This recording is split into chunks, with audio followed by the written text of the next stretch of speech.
This episode really did an awesome job of fleshing out the relationship between Mikasa and Eren, and obviously showing why she's so attached to him. The World the Girl Saw, The Struggle for Trust, Part 2. Well, hello, my brothers and sisters and hunters of titans all across the world and the nation. The Nerd Nation, of course. I, as always, am Jim, here to bring you another review on the awesome and action-packed, epic, thriller moment tale of Attack on Titan. Now, our last episode, of course, saw us with the shocker really being that as Eren and his group, along with Armin and several others, went into battle against these Titans, thinking that they were going to be able to kind of hold them back while the citizens of the city of Trust were evacuated. Obviously, the Titans are flooding in because of the events at the beginning of that episode where the Colossal Titan kicked a hole into the wall, and now they're flooding in. But ultimately, what wound up happening is Armin almost died. He was actually sliding down the throat of a Titan. Eren, bravely, with only one leg, it had a leg taken off already, was able to get inside the Titan's mouth, pull Armin out, and throw him to safety. However, the episode ended with, and much to my, as well as my family's surprise and shock, to Eren being engulfed by the Titan, losing an arm and being swallowed down completely. So that's how things left off. And things pick up over here, and really it picks up right there. And I tell you, first I just kind of want to preface this by saying that it's been very hard to even get my wife and my oldest son to want to watch any more of this. They've all agreed that they're kind of pretty upset that Eren had died. And I've just kind of been keeping my mouth shut, mum's the word, regardless of what I know about future events from having watched it previously and everything else. It has no bearing on it. I just keep encouraging them to obviously sit down and watch it with me. And they do. They enjoy it. But it really was like pulling teeth this week. You know, nobody was excited about it because of the events of last week. It was very depressing. So everything opens up, and actually the scene opens up with Connie coming upon Armin, and Armin's just kind of in shock. I mean, he just saw his friend get eaten. He's got all this slime all over him. Basically, you know, Titan saliva, Titan juice, Titan goo, whatever you want to call it. And Ymir winds up going and kind of coming in and basically calling him, you know, a pussy. You know, that maybe he was left there because, and the rest of his squad is done or dead because, you know, that the Titans thought that he was dead or lifeless or just such a non-threat, you know, that they just left him. And actually, Connie gets pissed off and starts to get into it with Ymir, and I like that because he's just like, you bitch. And they're about to go at it, you know, and then the little blonde girl, Krista, the one who wound up helping Sasha, Potato Girl, by feeding her a few episodes back, she comes in and breaks things up. But really, Armin winds up eventually kind of shaking himself out of shock. He has this like nervous breakdown where he starts basically crying and screaming, and it's so emotional to hear it and to hear the words, of course, in English. That again, it's just much more moving for me, and it connects me personally just that much more to what's going on visually on screen. And of course, the background music, the background sounds, some of them have actually been changed from the original, and I believe that it's been an improvement. So very, very cool, and probably just to match the tone and speed of dialogue and things like that. So as Armin goes jetting off, though, he just kind of takes off, and he's like, oh yeah, okay, whatever, and he goes taking off. He winds up actually going and misfiring, you know, one of the times with his maneuver gear, winds up slamming into a wall, hits the ground, and he turns and he winds up seeing, and I can't remember her name now for the life of me. God, I remember that it's Franz, and I forget what the girl's name is, but they're the ones that are kind of like just the sickly in love boyfriend girlfriend ones. And I thought that this was done very well. A lot of people complain that, oh, the gore isn't exactly the same as it is in the manga, and to that I say bullshit. The way that it's depicted in the actual anime, in my opinion, is done much better anyway. You can take any type of horror movie and go and throw a bunch of bullshit blood and guts and splattering and special effects at me, and guess what? There's no shock value for it after a few minutes. You become numb to it. However, when you get shots like this, she's over there and she's pumping Hans's chest, trying to get him going, right? Trying to get him going. And you go and you see this perspective side shot as Armin's sitting there like, what are you doing, you know? And you think that maybe he's going crazy, right? And she's just trying to resuscitate him. As they pan out on the shot a little bit, you see the silhouette figure of her body and the top half of his body where she's pumping on his chest, trying to get his heart going again. And there's no bottom half. So she's the one that's in shock, thinking that he's going to be okay, even though he's been torn in half, and clearly the bottom half of him is being digested, maybe being in the ass of a Titan right now. But the way that it's depicted and the way the camera pans out and shows it, I think is much more artful and much more just kind of in your face and really hits you in the sweet spot, as opposed to going and being like, oh, here, let's show this dude and let's just show like a grisly look of him being torn up and a lot of blood and guts and shit. For me, this is one of the high points of the series, is some of the different ways that they do that, where they show the gore without having to slap you over the head with the gore and beat you over the head with it, you know? So, but anyway, Armin's story as he winds up progressing is pretty much just one of him, of course, being in fear and being in shock. The real shining moment for this particular story is Mikasa. Now, keep in mind, she doesn't know that Eren is dead, right? And Mikasa, of course, was tasked with some other things, bringing up this other guard or whatever, protecting the rear.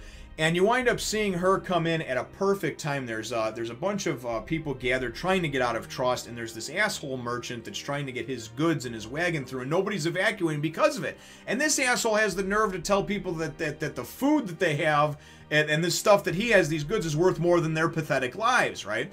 Well, anyway, around the corner comes this crazy, abnormal, aberrant, whatever Titan, right? And this thing is basically just walking around like, you know, and it's just really goofy the way it runs. But at the last minute, it winds up, Mikasa winds up coming in and just slashes this thing. The animation, again, beautiful. Just the conveyance of that motion, that speed, beautiful, because these things are so fast. And this thing winds up falling just short of landing on everybody, you know? And it was nice to see Mikasa and just see some of her prowess in battle. But really, I liked it how she goes, and as she figures out what's going on and marches towards this merchant, this evil merchant and his two thugs, the thugs try to approach her, and as she's walking, she never breaks stride. She just goes and whacks both of them on the back of their head with the dull end of her swords, puts them both unconscious, and he's talking about, and I'm friends with your commander, and I'll do this, and I'll have your job, I'll have you execute, I'll have you this. And she's just like, and she says something to the effect of, how are you going to do that if you're dead? And then all of a sudden it sinks in, and he's just like, oh shit, you know, she's going to kill me. I ain't going to be able to tell nobody, right? And I just thought it was so wonderfully done. And it shows you just how much of just a cold, calculated badass she can be when she needs to be. Now, the next portion of this particular episode winds up taking place in a flashback, and it actually shows how her and Eren first met. And it's really cool to see, because it shows you how these two grew up from that point on, and how she was able to check out mentally, and why she's so attached to Eren and such a clinger.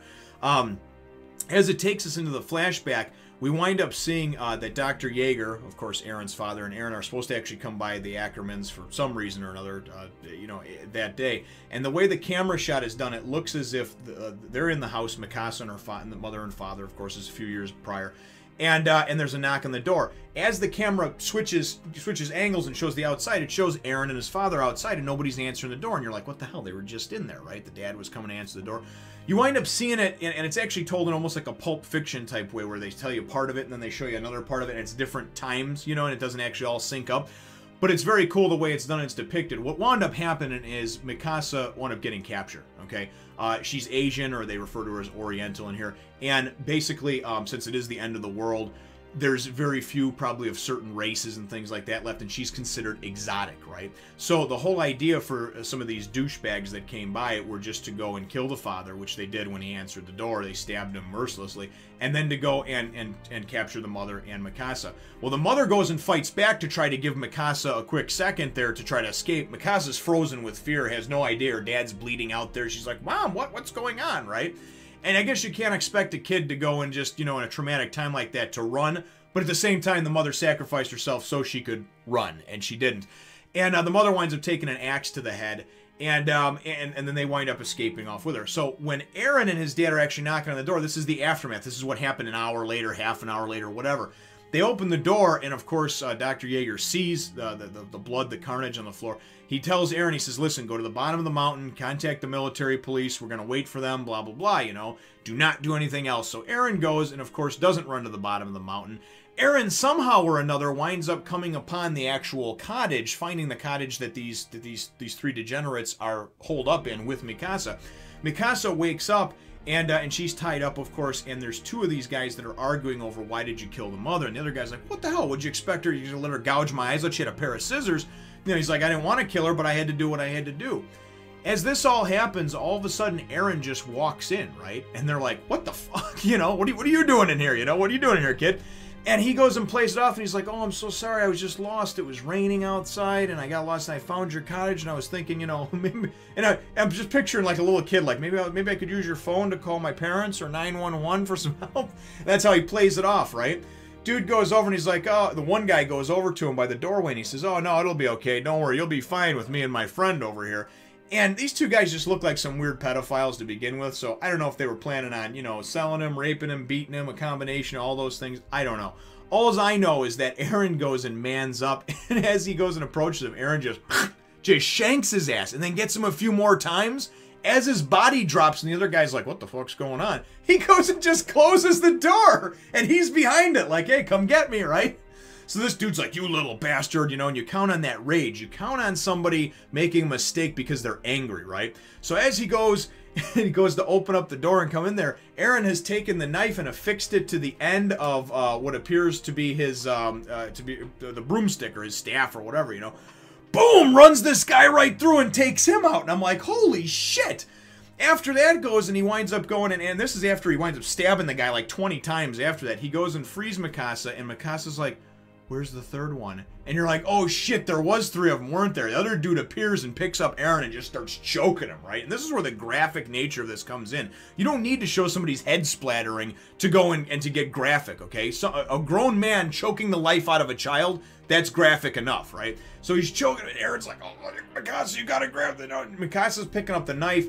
She's having like these flashbacks, and she's seeing what happened with her parents, and all of a sudden something triggers and snaps in her head, and she realizes this is a cruel world, and the only way I'm going to survive this cruel-ass world is by going and it's kill or be killed at this point, right? So she goes and runs at this dude and fucking stabs his ass, and now we have 2 natural-born killers on our hands, right? That have nothing but a chip on their shoulder and some shit to prove.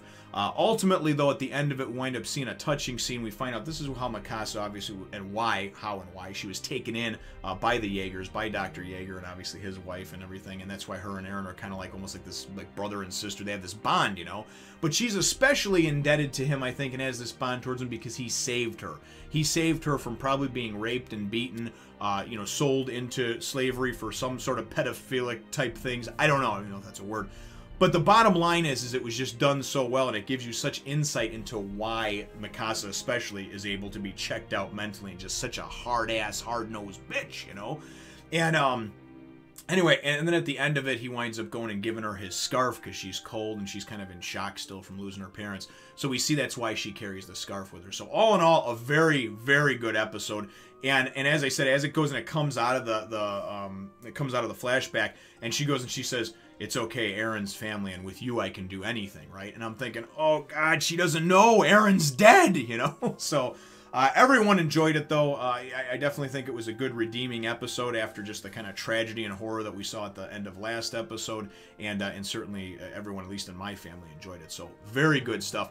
My episode question for you, though, brothers and sisters, is what did you think about the Mikasa flashback? And really, did you think that it was done very well?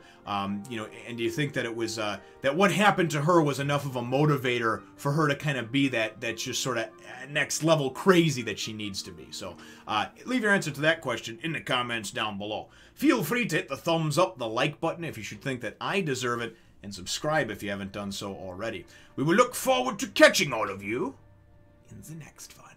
Remember to subscribe to my other channels and follow me on Twitter, Facebook, and Instagram too.